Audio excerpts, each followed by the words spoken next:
Muy buenas tardes, profesor Ronald. Hoy 17 de marzo, junto con mis compañeros Julián Aguirre, David Mendoza y yo, Jonathan Sarmiento, tenemos el gusto de presentarle un análisis detallado acerca del neobarroco. Tenemos como índice la introducción, su origen, la época, el contexto histórico y cultural, la relación con el barroco, características y pues algunos libros históricos en los cuales nos basamos. Eh, Iniciamos. Digamos que la ciudad la sacamos de Calabrese y pues según Calabrese, una copia pues del arte del siglo XVII, sino es como una forma interna de la cultura. Entonces, eso quiere decir que se tiene como una diosa al orden. ¿Qué significa esto? Que en lugar de buscar como las cosas perfectas y terminadas, em, gustan las cosas que tienen partes, o sea, un ejemplo como lo fragmentado, como en la actualidad podría ser un collage. Tenemos la otra parte que sería como un caos consentido. Entonces, ¿qué significa? Pues que nos trae el desorden, pero es un desorden que tiene como su propia norma, sus propias reglas. Y también tenemos que mucho es mejor. Entonces, decimos que preferimos el exceso y que las cosas se sientan un poco más como inestables o emocionantes en vez de lo equilibrado, como de lo correcto, sí, de lo plano. Entonces, por eso tenemos esos tres ítems, que son lo fragmentado sobre lo etéreo, el caos ordenado sobre la sencillez y el exceso y la inestabilidad sobre el equilibrio. Continuamos con su origen. Entonces, pues tenemos que, eh, según, bueno, tenemos la palabra barroco sería como vieja. Y pues que el término neobarroco se puso de moda en la segunda mitad del siglo XX. Entonces estuvo impulsado por Severo Sarduy en la literatura y Omar Calabrese, que la impulsó también con su obra La Era Neobarroca. Entonces, ¿qué nos dice este? Pues que tenemos una mezcla, ¿no? Entonces Calabrese dice que o dice y se da cuenta de que la ciencia, la televisión y las artes empezaron a parecer porque, o sea, parecerse porque todos compartían como una estética, pero una estética que excesiva, entonces que no había un límite claro entre qué era lo serio y qué era entretenimiento. Mm, ¿Qué más tenemos? Tenemos también sobre la época. Entonces, es como el cómo y por qué pasó y cuándo pasó. Decimos que surge principalmente a partir de la década de los 70 y 80, como pues ya había mencionado. Es la respuesta cultural a una crisis de la modernidad. Eh, digamos que nosotros plasmamos que mientras la modernidad buscaba el más es menos, no, el menos es más, el neobarroco dice que más es mucho mejor. Entonces era como buscaba lo simple y lo limpio. Esto, ¿dónde lo podemos ver? Esto lo vemos pues en las películas que tienen como muchos efectos especiales, en las modas que vienen de los siglos pasados, pero tienden a ser un poco exageradas, a hacer esta mezcla de modernidad y pasado, y digamos que en las series de televisión. Entonces ya continuamos con el contexto histórico y cultural. Para seguir con lo que decían mis compañeros, yo les voy a explicar qué estaba pasando en la cultura. Según Omar Calabrese, el neobarroco no solo es un estilo artístico, sino que es un cambio en nuestra mentalidad.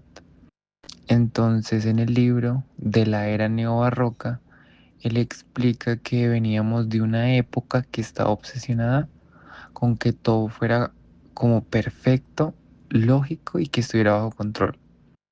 Pero en ese momento como que se dieron cuenta de que la realidad es como más compleja, mucho más compleja y desordenada de lo que pensaban. Ya no se busca una sola respuesta para todo, sino que aceptamos que el mundo está fragmentado y que el caos tiene su propia lógica. Esto lo menciona también en el libro. Él menciona a un matemático francés que se llamaba René Thom. Él inventó la teoría de las catástrofes, que básicamente lo que él decía es que las cosas en la naturaleza no cambian poquito a poco, sino que de repente hay un salto brusco o una ruptura. Entonces, eso es lo que pasa en el neobarroco. Preferimos lo que es inestable y cambiante antes que algo que sea demasiado estático o predecible. Y si lo vemos en la sociedad, esto se nota en cómo consumimos información. Calabrese explica que nos volvimos adictos al detalle. Por ejemplo, en vez de ver una historia larga y lineal, estamos acostumbrados a los fragmentos. Entonces ese flujo de información es donde te pierdes y no hay un final claro. Entonces eso es de lo que habla el libro, el placer de perderse en la complejidad de las cosas. Él también menciona a dos autores importantes, que fueron Severo Sarduy, que según Calabrese, él es una de las bases más fuertes del libro. Sarduy decía que el arte neobarroco es como una fiesta del desperdicio. Para él, escribir no es como para dar un mensaje aburrido, sino para derrochar lenguaje y formas. Y que para Sarduy el arte es un gasto de energía y símbolos que nos deslumbran. Y también menciona otro autor que es bastante pertinente mencionar, que es José Lecema Lima. Entonces, este señor, según Calabrese, decía que los latinoamericanos somos como una esponja cultural. No es que solo copiemos lo que viene de afuera, sino que nos apropiamos de eso y lo mezclamos con lo nuestro para crear algo mucho más original. Y también, según Calabrese, los libros de Lecema no son solo para entenderlos a la primera, son como laberintos de imágenes. Su idea era que no tienes que buscarle una lógica simple a todo, sino aprender a vivir dentro de sus metáforas y dejar que la imaginación te guíe. Hola, muy buenas tardes. Mi nombre es David Mendoza. Bueno, ya para ir finalizando, vamos a pasar a lo que son las características que concienen al neobarroco literario. Bueno, digamos, son las tres generales que digamos, he llegado a la conclusión, considero las más importantes. Si bien las tres están entrelazadas, claro está, digamos que son los aspectos más fáciles de poder entender o digamos capturar a la hora de leer este tipo de textos, ¿vale? En primer lugar, tenemos la dificultad literaria. A qué me refiero con la dificultad literaria? Digamos, este tipo de texto no busca la claridad directa, ¿vale? Sino que lo que busca es que el lector como se pierda en un tipo de red o rompecabezas de ideas los cuales ayudan a, digamos, que el proceso de lectura sea más enriquecedor, por así decirlo, y aprecie, digamos, o permita caracterizar, digamos, esta belleza de, de la construcción de este texto, ¿vale? Em, Esto está, bueno, ligado con el siguiente punto, que es el exceso de ideas, las cuales está constituida por, no sé, tipos de frases, digamos, el uso de frases cotidianas, de jerga cotidiana de cada país, bueno, de un respectivo país, digamos, con la, digamos, en algunos textos se puede evidenciar la tendencia como adornar o hacer bonito el texto con el objetivo de que pueda llegar a ser más amigable o no. La forma en la que se manifiesta la escritura de ese contexto realista. Cabe recordar que, para que tengan una idea, es que digamos, este movimiento se manifiesta en los años 60 en lo que concierne al boom latinoamericano y 70 y 80 en algunos textos del post-boom latinoamericano. Entonces de ahí, por ejemplo, cuando nos referimos al exceso de ideas, referirse a la decoración de textos o, para que tenga una idea, formas de escribir como lo real maravilloso o el realismo mágico. Y esto, digamos, tiene un impacto, o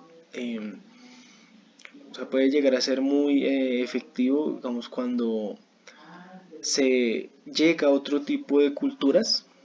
Entonces el lector se ve obligado a tener que, digamos, en cierta forma hacerse a la tarea de, si quiere lograr como objetivo comprender ese texto, tiene que empezar a leer o investigar algunos tipos de palabras. Entonces ahorita vamos a pasar con un ejemplo de esto en las siguientes diapositivas. Y por último está el uso constante de recursos literarios, como lo son las metáforas, la sátira, entre otras cosas. Esto está ligado claramente al exceso de ideas, ¿sí? Entonces lo importante es que, digamos, entre más enriquecido sea el texto, mucho mejor, porque aquí la simpleza no tiene lugar, por así decirlo. Entre más explícito o entre más detalles tenga el texto, lo hace más especial y lo hace más neobarroco, ¿vale? Porque contradice mucho ese estilo tradicional o simplista. Entonces esto es muy importante porque enriquece la forma de escribir en este tipo de literatura, los pequeños detalles. Bueno, ahora vamos a pasar con un ejemplo. Este es un fragmento del libro Paraíso del señor José Lezama Lima. Él es cubano. Entonces, bueno, este es el primero. Entonces dice, una lectura rápida. La tarde descendía lentamente sobre los balcones de La Habana, derramando la luz espesa que parecía detenerle el tiempo. En el aire flotaban olores de frutas abiertas y voces lejanas que se mezclaban como un tejido de recuerdos mientras la ciudad se convertía en un laberinto de sombras, espejos y resonancias. Bueno, entonces aquí podemos evidenciar que, bueno, este texto es un poco más fácil. Tomaremos uno un poquito más complicado, pero digamos, a la vista, digamos, este es un fragmento más fácil, se puede familiarizar, o bueno, se puede contextualizar de forma sencilla, pues no tiene un vocabulario así tan complicado. Pero lo que importa acá es que, digamos, aquí nos da algunas sensaciones de espacio. Entonces, por ejemplo, cuando expresa que derramando una luz espesa que parecía detener el tiempo, nos da como una sensación física de lo que podría estar pasando o digamos una contextualización del entorno que trata de ubicarnos la obra. Y aquí tenemos otro del señor Cero Sartui, del libro De dónde son los cantantes. Él también es cubano. Bueno, este fragmento es un poquito más complicado, entonces rápidamente trataré de explicarlo. Entonces dice, la entrada de las divinas en el jardín de las delicias, detrás de las cortinas de hilos de vidrio, entre el vaho de las frituras y el vaho de los inciensos, avanzan las dos, la una de raso amarillo, cargada de collares de ámbar y de madera tallada, y la otra de seda roja como con una tiara de espejuelos y un abanico de plumas de pavo real que al abrirse deja ver pintada en miniatura la batalla de Lepanto. Bueno, entonces aquí digamos ya hay unas cosas más complicadas, por ejemplo, la utilización de este tipo de palabras que es bao, que digamos porque digamos en Cuba esto se refiere a humo, ¿sí? Entonces nos da una visualización del espacio. Aquí también estamos hablando de nuestras, por así decirlo, protagonistas, las cuales nos da una descripción simple En este caso, digamos, la caracterización de ciertos colores, olores, inclusive, como lo puede ser quizás el olor del ámbar, o más específicamente aquí la madera tallada. Sí, entonces es esa visualización del espacio, ¿sí? Lo que nosotros podemos detenernos a leer esta parte. Y digamos que la parte más importante o complicada de este texto se reduce a la última parte que dice, bueno, la cual última divina, dice que se ve pintada en miniatura la batalla de Lepanto. Y pues uno dice, bueno, ¿qué es eso? Entonces el objetivo aquí es que nosotros como lectores nos detengamos a poder analizar esta parte. En resumidas cuentas, la batalla de Lepanto fue un evento que se manifestó en el 1571 y fue una batalla que se desarrolló cerca de Grecia. Pero pues eso uno no, digamos, si uno no hace la respectiva investigación, por así decirlo, uno se reduce a que, bueno, eso fue un evento que pasó allá en Cuba y seguramente, no sé, se puede mal alinear con una batalla de independencia o algo así, pero no. Entonces, digamos, son cosas que hacen que el texto llegue a ser confuso, porque ¿por qué estaría eso ahí? En el, no sé, en el 67, y se puede dar para ciertos tipos de conclusiones como esta gente, es posible, digamos, una negativa, esta gente que va a saber de eso, es Cuba en el 60, no sé, pueden pensar, digamos, en el peor caso de que hay personas ignorantes, no sé, que sean indígenas, ellos que van a saber de eso, ¿sí? O en el otro caso, pues se puede dar pudo ser simplemente un evento que quiso estar ahí previsto. Bueno, en tal caso, esto se reduce a que, digamos, el lector pueda tratar de hallar el significado, la razón de que eso esté ahí. A eso también se debe a la dificultad literaria de estos textos. Es algo difícil de explicar, pero pues más o menos se puede reducir a eso. Listo, y ya con esto pues agradecerles por su atención y esperar que tengan un muy buen día. Gracias.